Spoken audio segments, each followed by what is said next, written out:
믿음의 훈련이라는 제목으로 말씀 나누겠습니다. 오늘 본문 읽으신 대로 내용 중에 언약이라는 단어가 참 많이 나오고 있습니다. 이 아브라함과 맺은 이 언약의 구체적인 언약은 앞서의 15장에 보시면 나옵니다. 아브라함이 상속자의 문제를 고민하고 걱정해서 집에서 길려온 종 엘리에셀인가 그가 상속자인가 하나님께 묻자 하나님은 내 몸에서 날 자가 상속자가 될 것이라고 말씀해 주셨습니다. 그러면서 밖으로 아브라함을 이끌어서 하늘에 별을 세어보라고 말씀하시죠. 내 자손이 그렇게 셀 수 없이 하늘의 별처럼 많이 될 것이라고 말씀하십니다. 이 언약의 약속을 하시면서 말로만 아니라 의식을 통해서 하시는데 짐승들, 희생 제물들을 가져다가 반으로 쪼갭니다. 그리고 쪼갠 고기 사이로 하나님의 횃불이 지나가면서 언약 체결식을 하시면서 그 언약을 확증해 주십니다. 그리고 16장에서는 기다려도 자녀가 생기지 않습니다. 그래서 사라가 여종 하갈을 통해 아브라함의 몸에서 날짜를 이제 시도하는 것이죠.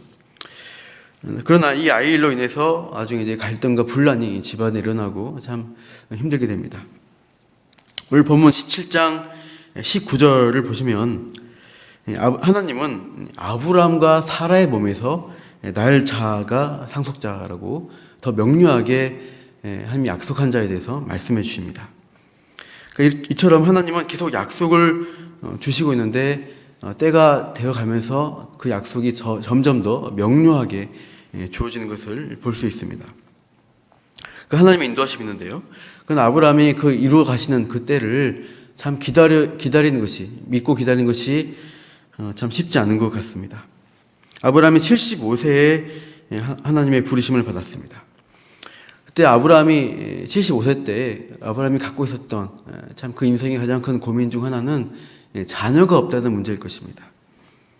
나이가 꽤 들어가는데 상속자가 없는 갈대 오르 있을 때부터 상속자 없는 그 고민 앞에 하나님이 나타나셔서 갈대 오르를 떠나서 내가 내게 지시할 땅으로 가라고 명령하셨습니다. 그리고 약속하신 것은 너를 통해서 큰 민족을 이루시겠다라고 말씀하셨죠. 그 말은 즉 자손을 이루어 주시겠다, 자녀를 주시겠다는 말씀과 일맥상통합니다. 아브라함은 이제 이 말씀에 믿음으로 순종해서 이제 가나안 땅으로 들어왔지만 이 자식 문제를 해결해 주시고 만져주신다. 이 약속에 참 큰 희망을 가지고 이렇게 순종해 왔습니다. 가나안 땅에 들어오고 또 들어와서 기근도 맞고 또 애굽 땅에 갔다가 실수와 불신앙이었지만 아내를 여동생이라고 속였다가 큰 낭패도 겪고 또 하나님의 도우심 은혜를 누리게 되고요. 또 그 이후에는 조카 롯과 관련된 전쟁을 겪기도 합니다. 그리고 이제 15장 보신 대로 피해 언약 체결식도 했습니다. 이렇게 여러 가지 일들을 겪었음에도 문제는 뭐냐? 아직도 자녀가 생길 기미가 전혀 없다는 것입니다. 16장 3절 앞에 보시면 이 부르심 받아서 이 가나안 땅에 들어온 지 10년이 되었습니다. 그러니까 85세가 되었는데도 하나님이 부르신 약속대로 자녀가 생기는 것은 아니에요. 여전히 그 고민 가운데 있습니다. 이제 85세가 된 아브라함에게 이제 아내 사라가 당신 몸에서 날짜라고 하나님이 약속하셨으니까 15장에서 여자는 이제 그 아이를 잉태한 여자 몸은 상관없지 않겠느냐 하면서 여종 하갈을 통해 자녀를 낳자고 제안한 것이 이제 16장입니다. 그래서 낳은 자녀가 86세에 낳은 이스마엘이죠. 그래서 이 이스마엘의 유일한 상속자가 아닌가 하면서 13년 동안 키워왔습니다. 근데 그동안에 하나님이 맞다 가타부타의 응답이나 말씀이 전혀 없어요. 이제 17장에서 하나님이 99세 때 나타나셔서 말씀하시는 건데요. 아브라함은 계속 아까 보신 대로 17장 18절 보시면은 하나님이 자녀를 약속하실 때 이스마엘이나 하나님 앞에 살기를 원합니다. 이스마엘이 상속자 아닙니까? 라고 엘리에셀이 상속자 아니냐고 물을 때처럼 이렇게 또 이스마엘을 거론할 때 하나님은 아니라는 것이죠. 19절 말씀하신 대로 네 아내 사라가 아들을 낳을 것이다 라고 분명히 알려주십니다. 그래서 참 99세대는 참 늦은 이때 계속 기다리게 하시고, 상당히 이제 100세를 바라보는 그날에 아이를 낳는다고 하니까 아브라함이 어떻게 반응하나요? 17절 보시면은 아브라함이 엎드려 웃으며 마음속으로 이르되 100세 된 사람이 어찌 자식을 낳을까? 사라는 90세니 어찌 출산하리요? 이렇게 헛웃음을 짓는 것이죠. 그러니까 믿어지지가 않는다는 표현입니다. 아브라함이 대놓고는 아니겠지만 엎드리면서 참 마음속으로 어떻게 이게 이루어질 일일까라고 이제 의심하고 어떻게 보면 불신의 마음을 가졌습니다. 그러니까 우리가 아브라함을 믿음의 조상이라고 많이 부르지만 이렇게 곳곳에 보시면 아브라함이 사실 잘 믿지 못하는 가운데 있는 모습들을 종종 발견하게 됩니다. 이미 언급한 대로 애굽에서의 속임수도 그랬고, 또 부르심 약속 받은 지 10년 되도록 기다리다가 응답이 없으니까 인간적인 방법으로 이스마엘을 낳았죠. 그리고 이제 100세 되는 때 1년 후 되면은 아들을 낳는다라고 말씀하시는데 믿어지지가 않는 것입니다. 그러니까 하나님이 일하시는 방식은 사람이 계산하고 생각하고 예측해서 되어진 때에 그냥 쉽게 이루어지는 방식으로 일하지 않는 것이 맞는 것 같습니다. 물론 사람의 일상적인 사건들을 통해서 역사하시는데, 하나님이 구체적으로 언약이라는 것을 이루어 가실 때, 특히 믿음이라는 요소를 사용하실 때는 참 우리가 생각해서 되어진 방식이 아니라 참 어려운 상황에서, 되지 않을 것 같은 상황에서 이루시게 하는 방식으로 이끄시는 경우를 참 많이 보게 됩니다. 그러니까 이것은 일종의 믿음을 훈련하기 위한 하나님의 뜻입니다. 모세, 많은 인물들이 있는데요. 모세 40년 동안 모세가 제왕의 훈련을 받고 40세 되었을 때 이제 내 민족을 해방하리라는 마음으로 나왔을 때 하나님이 미디안 광야로 40년 동안 내버려 두십니다. 그 40년의 기다림을 하고 나서 80세 때 부르심 받아서 출애굽의 사명을 이제 이루게 되는 것입니다. 모세가 참 40년의 기다림 동안 어떻게 참 많은 고민과 절망 가운데 참 있다가 하나님의 부르심 받게 되는지 우리가 보게 되고요. 다윗은 어떻습니까? 10수년의 광야의 훈련, 왕이 되겠다고 말씀하셨는데도 참 나이 30세 될 때까지 전혀 왕이 될 것 같은 기미가 없이 광야에서 쫓겨다니면서 사울 왕에게 죽을 뻔한 일도 참 많이 있었습니다.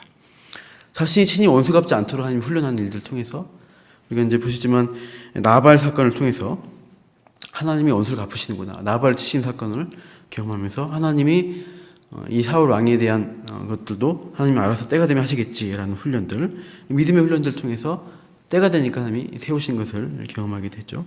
요셉도 마찬가지입니다. 13년간의 훈련 통해서 30세가 되었을 때 총리로 그 꿈대로 세우신 것들을 보게 됩니다. 그러니까 내가 노력해서 내가 이루어져서 되는 때로 한다면은 그것은 믿음의 훈련이 되지 않습니다. 내가 했다라는 내 능력과 내 실력을 증명했다, 그렇게 교만하게 될 것입니다. 그러나 하나님이 이끄신 방식은 되지 않는 자리까지 이끌어서 하나님이 이루시는구나, 하나님의 약속대로 하시는구나라는 것을 보게 하는 방식인 것을 참 많이 보게 됩니다. 아브라함도 25년간의 기다림을 일부러 하나님이 시켰다고 볼 수 있어요. 내가 이때는 그저 내 힘으로 나을 수 있지라고 생각하는 그것을 완전히 꺾어질 100세가 될 때까지 하나님은 때를 기다리시고, 그때가 되었을 때 믿음으로밖에 하나님이 이루신다는 하나님의 능력밖에 믿지 못할 그때가 됐을 때 하나님은 자녀를 주심으로 믿음으로 되는 것이구나라는 것을 언약이 이렇게 믿음으로 이루어진다는 것을 참 그 자리까지 인도하신 것을 보게 됩니다. 이 믿음의 자녀, 나중에 이삭이라고 되는데요. 이 믿음의 자녀가 결국 하나님이 약속한 참 구원에 이르는 그 예표라고 할 수 있습니다. 여기 보시면은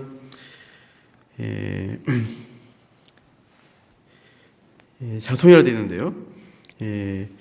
그 19절에 보시면은 이삭과 그와 내 언약을 세우리니 19절 마지막에 그의 후손에게 영원한 언약이 되리라 고 말씀하시는데, 그 후손이라는 단어가 원어로 보시면 제라입니다. 정확히 말하면 씨앗이란 것인데요. 하나님이 아담과 하와가 죄를 진 다음에 창세기 3장 15절에서 여인의 후손, 여자의 후손을 주시겠다고 할 때 그 후손도 씨입니다. 제라입니다. 여기도 후손 씨라고 나오고 있습니다. 결국 이 씨는 누구일까요? 영원한 언약을 이루시는 그 신은 바로 예수 그리스도를 예표하고 있습니다. 이삭은 예수님을 예표하는 자이죠. 예수님을 통해서 어떤 일들, 하나님의 백성, 하나님의 구원받은 백성을 이루실 일들을 언약을 통해 이루시겠다. 그것을 계속 약속해 오셨고 신약 때 우리는 그것들이 이루어진 것을 보게 됩니다. 그리고 그 언약에 속한 백성이 될 때는 어떻게 해요? 믿음으로 그 백성으로 삼으시는 하나님의 섭리가 있는 것입니다. 그래서 아브라함에게 주시는 믿음의 훈련들, 결국 우리에게 주시는 동일하게 그 예수님을 통해 구원하시는 믿음의 훈련을 우리에게도 시키신다고 할 수 있습니다. 아브라함이 믿은 이 믿음은 사실상 하나님이 부여하신, 이루어주신 믿음이라고 할 수 있고, 그 믿음을 통해 아브라함이 우리와 동일하게 구원을 받은 것입니다.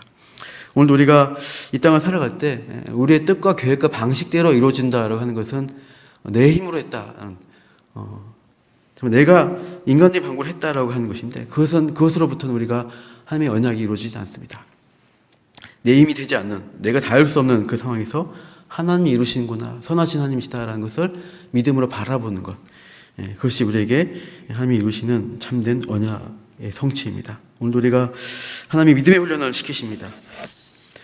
이 말씀을 통해 우리가 믿게 되고, 또 우리 삶 가운데서 어떤 사건들을 통해서 하나님이 믿음의 길로 인도하시며 더 하나님을 붙들고 예수 그리스도와 동행하는 삶을 살도록 이끌어 가십니다. 오늘도 우리가 참 내 뜻대로 되어지 않는 상황, 기다리게 하는 상황에서 우리가 어떤 것을 붙들겠습니까? 내 앞에 완전히 행하라 하시는 그 믿음 안에 나와 동행하고 믿고 붙들라고 하시는 그 하나님의 음성을 들으시고 오늘도 순종의 자리에 서시기를 축복합니다. 기도하겠습니다.